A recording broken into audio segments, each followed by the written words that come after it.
ਅਸਲਾਮ ਦੋਸਤੋ, ਕੀ ਹਾਲ ਚਾਲ? ਠੀਕ ਠਾਕ ਹੋ? ਅੱਛਾ, ਇੱਕ ਬਚਪਨ ਦੀ ਖੇਡ ਹੈ। ਬਹੁਤ ਛੋਟੇ ਹੋਏ ਜਿਹੜੇ ਅਸੀਂ ਬਚਪਨ ਦੇ ਵਿੱਚ ਖੇਡਦੇ ਸਨ ਕਿ ਇਸ ਤਰ੍ਹਾਂ ਜਗ੍ਹਾ ਹੁੰਦੀ ਸੀ, ਪਲੇਨ ਜਗ੍ਹਾ ਹੋਣੀ, ਜਿਸ ਤਰ੍ਹਾਂ ਹੁਣ ਪਲੇਨ ਜਗ੍ਹਾ, ਠੀਕ ਹੈ। ਇਹਦੇ ਵਿੱਚ ਇੱਕ ਬਹੁਤ ਪਿਆਰੀ ਖੇਡ ਹੈ। ਅਗਰ ਤੁਸੀਂ ਵੀ ਖੇਡੀ ਹੋਈ ਨਾ ਖੇਡ, ਉਹ ਜਿਹੜੀ ਮੈਂ ਤੁਹਾਨੂੰ ਦਿਖਾ ਲੱਗਾ ਵਾਂ, ਅਤੇ ਮੈਨੂੰ ਕਮੈਂਟ ਵਿੱਚ ਯੈਸ ਅਤੇ ਨੋ ਦਾ ਜਵਾਬ ਜਿਹੜਾ ਤੁਸੀਂ ਜ਼ਰੂਰ ਦੇਣਾ। ਉਹ ਕੀ ਖੇਡ ਹੈ ਕਿ ਇਸ ਤਰ੍ਹਾਂ ਦੀ ਮਿੱਟੀ ਵਿੱਚ ਕਿਸ ਤਰ੍ਹਾਂ ਦੀ ਖੇਡ ਹੋ ਸਕਦੀ, ਦੱਸੋ ਜ਼ਰਾ, ਠੀਕ ਹੈ।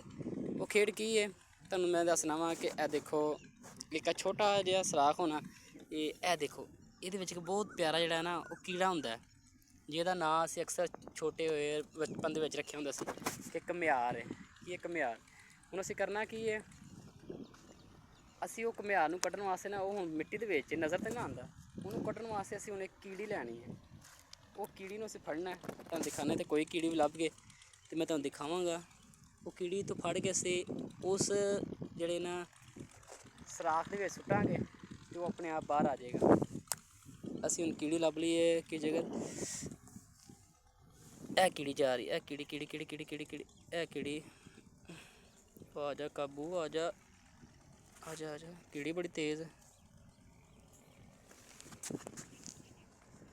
ਲਓ ਜੀ, ਫਾਈਨਲੀ ਕੀੜੀ ਫੜ ਲਈ ਅਸੀਂ। ਹੁਣ ਅਸੀਂ ਜਿਹੜਾ ਹੈ ਨਾ ਉਹ ਸੁਰਾਖ ਵਿੱਚ ਜਾ ਕੇ ਕੀੜੀ ਸੁੱਟਾਂਗੇ ਅਤੇ ਦੇਖਿਓ ਕਿਸ ਤਰ੍ਹਾਂ ਉਹਨੂੰ ਜਬੜ ਕੇ ਨਾ ਜਿਹੜਾ ਉਹ ਖਿੱਚ ਕੇ ਅੰਦਰ ਲੈ ਜਾਏਗਾ। ਇਹ ਦੇਖਿਓ ਅਸੀਂ, ਉਹ ਕੀੜੀ ਵਿੱਚ ਗਈ, ਅਤੇ ਦੇਖਣਾ ਜ਼ਰੂਰ ਹੈ।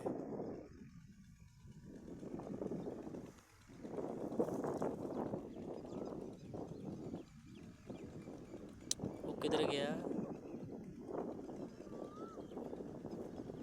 ਚਲੋ, ਕੀੜੀ ਗਵਾਚ ਗਈ ਸਾਡੀ ਤਾਂ।